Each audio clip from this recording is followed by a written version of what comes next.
सो मैं उन कुछ लोगों में से हूँ जिनको लगता है कि 100-200 बुक्स बिल्कुल नहीं पढ़नी चाहिए, क्योंकि बुक्स पढ़ना इतना भी मजेदार टाइम नहीं होता है। एंड कुछ बुक्स ऐसी होती हैं जो मैंने खुद पढ़ी हैं जो एकदम फालतू होती है। आपको पता है लोग क्या करते हैं, एक बुक का टाइटल डिसाइड कर लेते हैं, इंटरनेट से खूब सारा कंटेंट करते हैं, छाप देते हैं। इतनी फालतू बुक होती है, ऐसा लगता है कहीं से बस इंटरनेट से चीजें उठाई और डाल दी है। बट कुछ बुक्स ऐसी होती हैं जिनको पढ़ने के बाद आपको ऐसा नहीं लगता कि मैंने किसी पे एहसान किया है, आपको ऐसा लगता है कि यार दिमाग खुल गया। तो उनमें से सबसे पहली बुक है the power of now by Eckhart Tolle Tolle जो भी है। तो ये बुक मैंने बहुत टाइम पहले खरीद ली थी ऑनलाइन, किसी का देखा देखी में, कोई पढ़ रहा था तो मैंने खरीद ली। होता ना बुक्स हम खरीद लेते पढ़ते तो है नहीं, और ऐसे ही रखी हुई थी अलमारी में। बट रिसेंटली जब मैंने इसको पूरी तरह पढ़ा तो मुझे लगा कि भाई ये तो जेम है, जेम, गोल्ड, सोना, खरा सोना। तो जैसा कि इस बुक का नाम है द पावर ऑफ नाउ, इस बुक में यही बताया गया है कि कैसे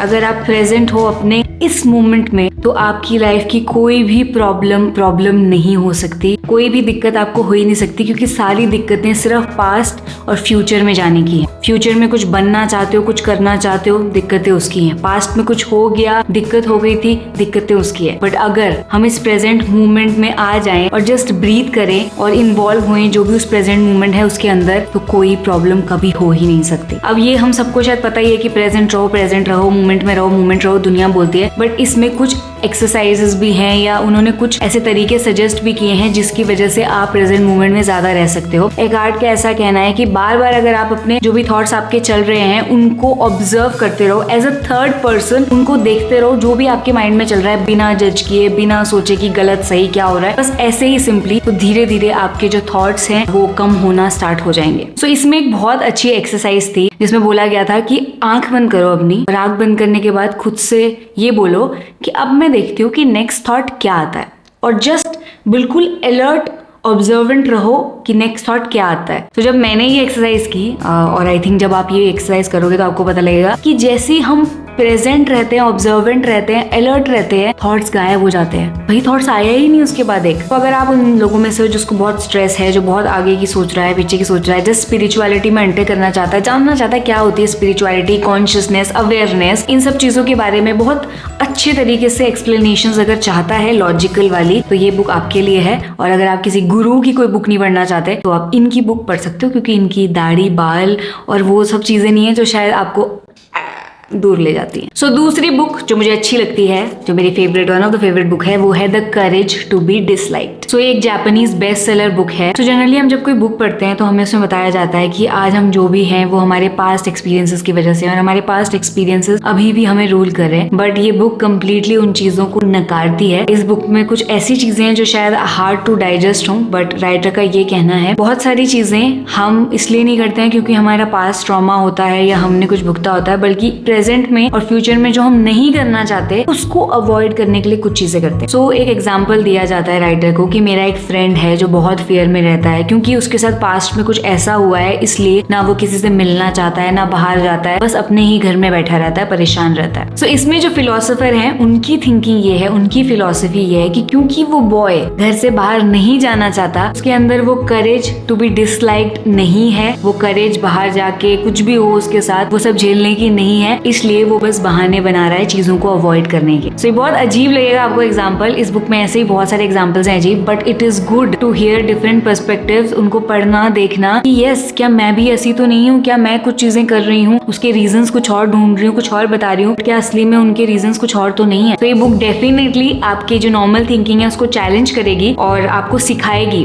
कि कैसे जस्ट डिसलाइक होना, पसंद ना आना आपको बहुत सारी चीजों से रोक देता है लाइफ में, और आप खुल के एक लाइफ नहीं जीते हो अगर आपके अंदर वो फियर है कि यार मैं डिसलाइक हो जाऊंगा, लोग मुझे पसंद नहीं करेंगे। अगर आपके अंदर ये वाला फियर है तो आप लाइफ में बहुत सारी चीजें नहीं कर सकते हो। राइटर का कहना है कि ज्यादातर प्रॉब्लम्स हमारी लाइफ में इसी से आती हैं, that we don't want to be disliked. वही राइटर का कहना है कि ये एक बहुत बड़ी प्रॉब्लम है and you need the courage to be disliked to be happy in life. So तीसरी बुक जिसके बारे में मैं पहले भी बात कर चुकी हूँ, आई थिंक उसकी वीडियो यहाँ कहीं होगी, आप देख लेना, you can heal your life by Louise हे।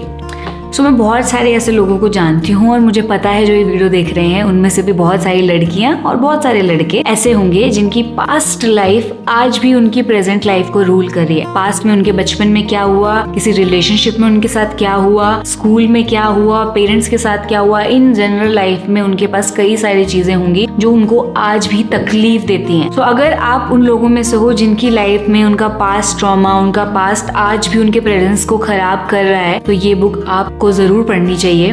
जैसा कि इस बुक का नाम है you can heal your life. अगर आप अनहील्ड हो अभी तक अपने पास्ट सर्कमस्टेंसेस की वजह से, तो आप अपनी प्रेजेंट लाइफ को हील कर कर एक फ्रेश स्टार्ट आगे बढ़ा सकते हो। सो इनिशियली जब मुझे ये बुक मिली थी तो मेरे दिमाग में थोड़ा होता कि यार हवा में बातें होंगी, एफर्मेशंस, ये वो, मतलब ऐसा होता ना कि just think good, think positive, think positive. सुन सुन के आप पक जाते हो यार, थिंक पॉजिटिव लेकिन करना क्या है। बट इस बुक में वो चीजें आपको बताई गई हैं कि करना क्या है, अपने पास्ट ट्रॉमास को कैसे डिसॉल्व कर सकते हो, आप कैसे रिलीज कर सकते हो, सब इसमें बताया गया है। और इस बुक में बहुत सारी एफर्मेशंस भी हैं। मैं पर्टिकुलरली अपनी लाइफ के जिस फेज में थी तब मैंने ये बुक पढ़ी थी, तो मुझे इसमें कुछ एक्सपेरिमेंट्स थे जिन्होंने बहुत हेल्प किया था। मतलब उन एक्सपेरिमेंट्स को करने के बाद मेरे अंदर से बहुत कुछ रिलीज हुआ था और मुझे बहुत लाइट फील हुआ था, इसलिए मैं ये बुक हमेशा रिकमेंड करती हूँ। एंड अगर आपकी स्टोरी भी कुछ ऐसी है और आपको लगता है आपको ये बुक काम आ सकती है तो ये बुक जरूर पढ़ना। तो अब मैं आपको मिलती हूँ अपनी नेक्स्ट वीडियो में। चैनल को सब्सक्राइब और लाइक जरूर कर देना, वीडियो को बहुत इंपॉर्टेंट है। इस बुक का अगर रिव्यू देखना चाहते हो पूरा फुल ऑन, तो